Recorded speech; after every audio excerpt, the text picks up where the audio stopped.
പണ്ട് അശ്വമേധത്തിൽ പങ്കെടുത്തിട്ടുണ്ട് സ്കൂളിൽ പഠിക്കുമ്പോൾ, 8ാം ക്ലാസ്സിൽ പഠിക്കുമ്പോൾ. ഞാൻ ഈ വയനാട് ലിറ്ററേച്ചർ ഫെസ്റ്റിവലിൽ നമ്മൾ സംസാരിക്കേണ്ടതായിരുന്നു. എനിക്ക് പ്രതീക്ഷ അതിന് വരാൻ പറ്റിയില്ല. പക്ഷേ ഞാൻ അവിടെ കേട്ടൊരു ചോദ്യത്തിൻ്റെ തുടർച്ചയിൽ മിഥുൻ ഈ അടുത്ത ദിവസങ്ങളിൽ സംസാരിച്ചിരുന്നു.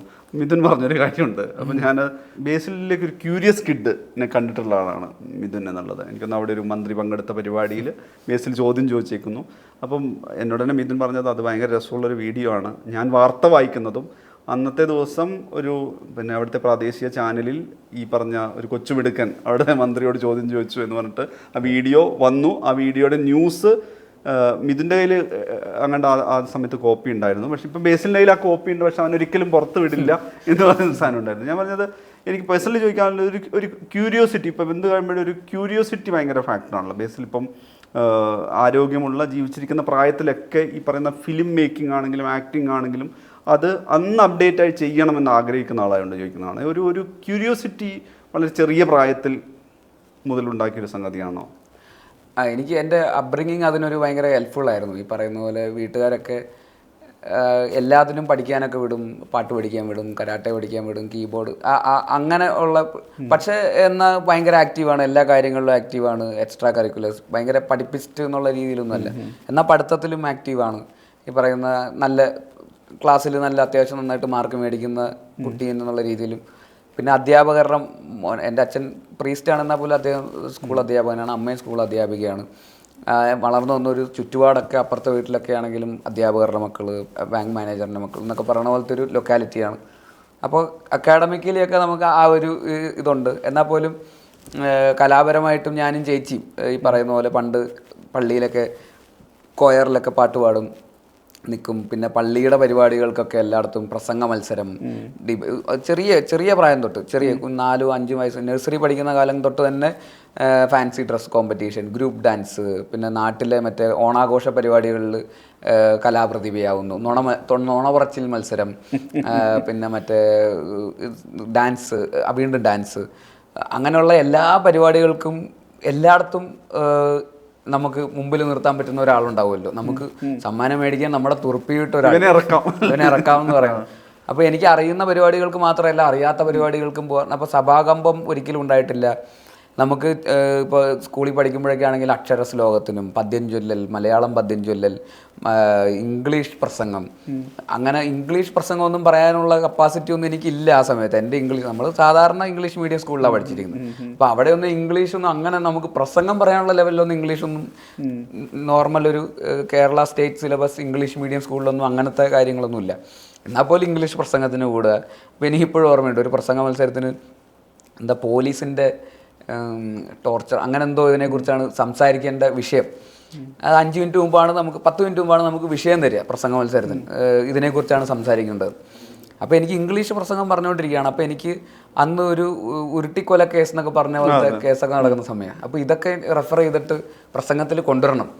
അപ്പോൾ എനിക്ക് അത് ഉരുട്ടിക്കൊല കേസിന് എന്താ ഇപ്പോൾ ഇംഗ്ലീഷിൽ പറയുക, അപ്പോൾ അതൊന്നും കിട്ടുന്നില്ല. പക്ഷേ ഇംഗ്ലീഷ് പ്രസംഗമാണല്ലോ. അങ്ങനെ റീസെൻറ്റ്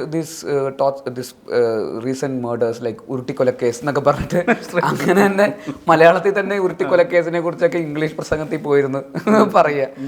പക്ഷെ എന്നാൽ പോലും നമ്മൾ അങ്ങനത്തെ ശ്രമങ്ങൾ നടത്തിയിട്ടുണ്ട്. ഇപ്പോൾ കോൺഫിഡൻസിന്റെ റൂട്ട് ഇപ്പോൾ കിട്ടി.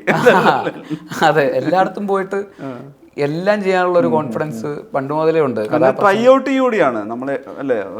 അതത്രേ ഉള്ളൂ. ഇപ്പോൾ കോളേജിൽ പഠിക്കുമ്പോഴാണെങ്കിലും രാഗം ഫെസ്റ്റിവലിനൊക്കെ പോകുമ്പോൾ നമ്മുടെ കോളേജിൽ നിന്ന് ഞാനായിരുന്നു ആർട്സ് ക്ലബ് സെക്രട്ടറി. അപ്പോൾ ആ സമയത്ത് NIT പോകുമ്പോൾ ഞാൻ CETയിലാണ് പഠിച്ചത്. CETയിൽ ആർട്സ് ക്ലബ് സെക്രട്ടറി ആയിരുന്നു. അപ്പോൾ നമ്മൾ കോളേജിലെ പിള്ളേരെയും കൊണ്ട് മറ്റേ എല്ലാവരുമായിട്ട് വന്നിരിക്കുക, ട്രെയിനൊക്കെ വിളിച്ച് വന്നിരിക്കുക. അപ്പോൾ നമുക്ക് ഈ പറയുന്ന പോലെ കഥാപ്രസംഗം എന്ന് പറയുന്ന മത്സരത്തിന് 2 ടീമേ ഉള്ളൂ. ഒരു ടീമും കൂടെ 3.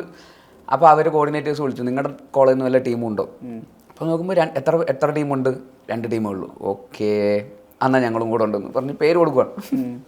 അപ്പോൾ ഇപ്പോൾ പരിപാടി തുടങ്ങും. എന്താ അപ്പോൾ പോയി കഥാപ്രസംഗത്തിന് പറയുക, കഥാപ്രസംഗം. അപ്പോൾ അവിടെ ചെന്നിട്ട് പിന്നെ മുമ്പത്തെ മത്സരത്തിന് വന്ന തബലക്കാരൻ്റെയും ഓർഗൻകാരൻ്റെയും കാല് പിടിച്ചിട്ട് ചേട്ടാ ഞങ്ങളുടെ ഒരു കഥാപ്രസംഗം കൂടെ ഉണ്ട്, അതിന് വെറുതെ ഒന്ന് അവിടെ വന്നിരുന്നാൽ മതി, ഏറ്റവും ഒന്നും ചെയ്യണ്ട. എന്നിട്ട് ഞങ്ങൾ അവിടെ പോയി നിന്നിട്ട് വാരണായിരത്തിൻ്റെ കഥ പറഞ്ഞു കഥാപ്രസംഗത്തിന്.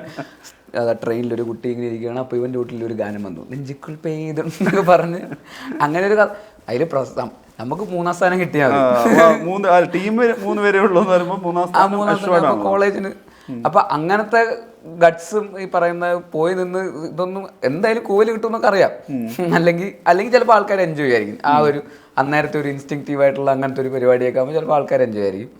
പക്ഷെ അപ്പോൾ അങ്ങനത്തെ എല്ലാം ഈ പറയുന്ന എല്ലാത്തിനും ഇറങ്ങിയിട്ടുണ്ട്. അപ്പോൾ ചെറുപ്പം മുതലേ വീട്ടുകാർ ഇങ്ങനെ എല്ലാ പരിപാടികൾക്കും വീട്ടിൽ ചെറുപ്പത്തിൽ കുടിച്ചിരുന്ന ചായ കപ്പും ഗ്ലാസും പ്ലേറ്റും ഒക്കെ ഞങ്ങൾക്ക് സമ്മാനം കിട്ടിയിട്ടുള്ളതാണ്. എനിക്കും ചേച്ചിക്കും എന്തെങ്കിലുമൊക്കെ പരിപാടിക്ക് പോയിട്ട് അവിടുത്തെ എല്ലാ യുട്ടൻസിൽസും ഇങ്ങനത്തെ സ്റ്റീൽ പ്ലേറ്റ്, സ്റ്റീൽ ഗ്ലാസ്, കുപ്പി ഗ്ലാസ് എന്നൊക്കെ പറഞ്ഞിട്ടുള്ള അന്ന് ട്രോഫി കൊടുക്കലൊക്കെ കുറവാണ്. ട്രോഫിയേക്കാൾ ഇങ്ങനത്തെ കാര്യങ്ങളാണ് സമ്മാനങ്ങൾ കിട്ടും. വീട്ടിലുള്ള ഒട്ടുമിക്കതും ഞങ്ങൾക്ക് സമ്മാനം കിട്ടിയിട്ടുള്ളത്. ഷോ കേസിൽ നോക്കിയാൽ ഒരു ലോഡ് ട്രോഫികളുണ്ടാവും. അങ്ങനെ എല്ലാ പരിപാടികൾക്കും പങ്കെടുത്തിട്ടുണ്ട്. പണ്ട് അശ്വമേധത്തിൽ പങ്കെടുത്തിട്ടുണ്ട് സ്കൂളിൽ പഠിക്കുമ്പോൾ, 8ാം ക്ലാസ്സിൽ പഠിക്കുമ്പോൾ. ഈ പറയുന്ന പോലെ GS പ്രദീപ് അദ്ദേഹം വയനാട്ടിൽ ടൂർ ചെയ്തിട്ട് അശ്വമേധം നടത്തുന്ന കാലം ഉണ്ടായിരുന്നു ഒരു കാലത്ത്. ആദ്യം സ്റ്റുഡിയോയിലായിരുന്നു. പിന്നെ ഇപ്പോൾ സുൽത്താൻ ബത്തേരിയിൽ മുനിസിപ്പൽ ഓഡിറ്റോറിയത്തിൽ വരുന്നു, ജനങ്ങൾക്കിടയിലേക്ക് ചോദ്യം ചോദിക്കുന്നു, ഉത്തരം അറിയാവുന്നവർ കൈപൊക്കുക. അപ്പോൾ അങ്ങനെ ഒരു ചോദ്യത്തിന് ആദ്യത്തെ കുറേ ചോദ്യങ്ങൾക്ക് ഞാൻ കൈപൊക്കി. പക്ഷേ എൻ്റെ അടുത്ത് ചോദ്യം ചോദിച്ചില്ല. കൈപൊക്കുന്ന ആരെങ്കിലും ഒരാളെ റാൻഡംലി സെലക്ട് ചെയ്യാം. അപ്പോൾ ഈ പറയുന്ന പോലെ ഒരു ചോദ്യത്തിന് ഞാൻ കൈപൊക്കി എൻ്റെ അടുത്ത് ചോദിച്ചു എന്താ ഉത്തരം. ഞാനപ്പോൾ ഉത്തരം പറഞ്ഞു. അപ്പോൾ വാ പിങ്ക് സ്റ്റേജിലേക്ക് വാ എന്നും പറഞ്ഞിട്ട് എന്നെ സെലക്ട് ചെയ്തു. അങ്ങനെ ഞാൻ പുള്ളിയായിട്ട് കോമ്പീറ്റ് ചെയ്തു. പുള്ളി ജയിച്ചു, അദ്ദേഹം ജയിച്ചു. പക്ഷെ അതൊരു അച്ചീവ്മെൻ്റ് ആയിരുന്നു എന്നെ സംബന്ധിച്ചിടത്തോളം. TV-യിലൊക്കെ വന്നു ഒരു മറ്റേ ചാടുന്ന കുതിരയുടെ ഫലകമൊക്കെ കിട്ടി. അത് വീട്ടിൽ അങ്ങനെ തന്നെ എടുത്ത് വെച്ചിട്ടുണ്ട്. അപ്പോൾ അങ്ങനെയുള്ള എല്ലാത്തിനും ഇറങ്ങി തിരിക്കുക എന്നുള്ളത് എന്താ പറയുക, അതൊരു ആവേശമായിരുന്നു. അപ്പോൾ അങ്ങനെ നമുക്ക് ചെയ്യാൻ പറ്റില്ല എന്ന് തോന്നുന്ന കാര്യങ്ങൾ എങ്ങനെ നമുക്ക് ചെയ്യണം, എന്തെങ്കിലുമൊക്കെ നമുക്ക് അച്ചീവ് ചെയ്യണം എന്നൊക്കെ പറയണ പോലത്തെ ഒരു തോട്ട് പ്രോസസ്സ് ഉണ്ടായിരുന്നു. അപ്പോൾ അതൊക്കെ ആയിരിക്കാം ചിലപ്പോൾ പിന്നെ സിനിമയിലേക്കൊക്കെ വന്നപ്പോൾ അവിടുന്ന് ഇനി എങ്ങനെയാണ് നമുക്ക് ഈവൻ ബെറ്റർ ആവുക, നമുക്ക് നമ്മുടെ തന്നെ ഒരു ക്രാഫ്റ്റ് ഇനിയും ബെറ്റർ ആവണം. നമുക്ക് ഇപ്പോൾ സിനിമകളൊക്കെ കാണുമ്പോൾ ടെൻഷൻ കൂടുക ചെയ്യുക, നമ്മൾ ഒന്നുമല്ല എന്നുള്ളതാണ് തോന്നുന്നത്. നമുക്ക് വലിയൊരു കടലിൽ ഒരു തുള്ളി മാത്രമാണ്, ഒരു ബക്കറ്റിൽ ഉള്ള പോലെ അത്രയും പോലും വിവരം നമുക്കില്ല എന്നുള്ളത് തിരിച്ചറിയുന്നത് ചിലപ്പോൾ കൂടുതൽ പഠിക്കുമ്പോഴാണ്. അപ്പോൾ നമുക്ക് ഇത് കാണണം, മറ്റേ ആനിമെ കാണണം, അല്ലെങ്കിൽ പഴയ എവർഗ്രീൻ ക്ലാസിക്സ് കാണണം, അല്ലെങ്കിൽ ഈ ലാംഗ്വേജിലുള്ള സിനിമ കാണണം. ഒരു ഇതിൽ മാത്രമേ അറിയുള്ളെങ്കിൽ നമുക്ക് അത് മാത്രമേ ഉള്ളൂ നമ്മുടെ സിനിമ. പക്ഷേ കണ്ടന്റുകൾ ഇതെല്ലാം കൂടെ കണ്ടു കഴിയുമ്പോൾ നമുക്ക് അതിൻ്റെ അകത്ത് ഞെട്ടി നിൽക്കുന്ന പോലത്തെ ഒരു ക്വസ്റ്റ്യൻ ഉണ്ടല്ലോ. അപ്പോൾ നമ്മുടെ ഉള്ള സമയം തികയാത്ത പോലെ 90 വയസ്സ് വരെ സിനിമ കണ്ടിന്യൂസ്ലി ഇരുന്ന് കണ്ടാൽ പോലും ഇതൊന്നും കണ്ടു തീർക്കാൻ പറ്റില്ല, അല്ലെങ്കിൽ ഇതൊന്നും എക്സ്പ്ലോർ ചെയ്ത് തീർക്കാൻ പറ്റില്ല, ഇതൊന്നും പഠിച്ചു തീർക്കാൻ പറ്റില്ല. അപ്പോൾ ഇനി മാക്സിമം ഇതിനു വേണ്ടി സമയം സ്പെൻഡ് ചെയ്ത് ഇരുന്നിരുന്ന് അപ്പോൾ ഈ പറയുന്ന രാവിലെ ഇത്ര മണി തൊട്ട് ഇത്ര മണി വരെ ഇതൊന്ന് കാണണം, ഇത് കഴിഞ്ഞിരുന്ന് അങ്ങനെയൊക്കെയുള്ള ഷെഡ്യൂളൊക്കെ വെച്ചിട്ടൊക്കെ ഇരുന്ന് പഠിക്കുക എന്നൊക്കെ പറയണ പോലത്തെ ഒരു പോയിന്റിലൊക്കെ ഉണ്ടായിരുന്നു. ഇപ്പോൾ ഈ ചെറിയ റീസെൻ്റ്ലിയാണ് അഭിനയത്തിൻ്റെ ഒരു തിരക്കും കൂടെ വന്നു കഴിഞ്ഞപ്പോൾ അത് ബാലൻസ് ചെയ്യാൻ പറ്റാതായി പോയത്. പക്ഷെ അല്ലാതെ അങ്ങനെ ഇരുന്ന് പഠിക്കാൻ ശ്രമിക്കാറുണ്ട്, അങ്ങനെ അപ്ഡേറ്റ് ചെയ്യാൻ നോക്കാറുണ്ട്. അതായിരിക്കാം ഈ പറയുന്ന പോലെ സിനിമ ഓരോന്ന് നമുക്ക് ബെറ്ററായിട്ട് തോന്നുന്നുണ്ടാവുക.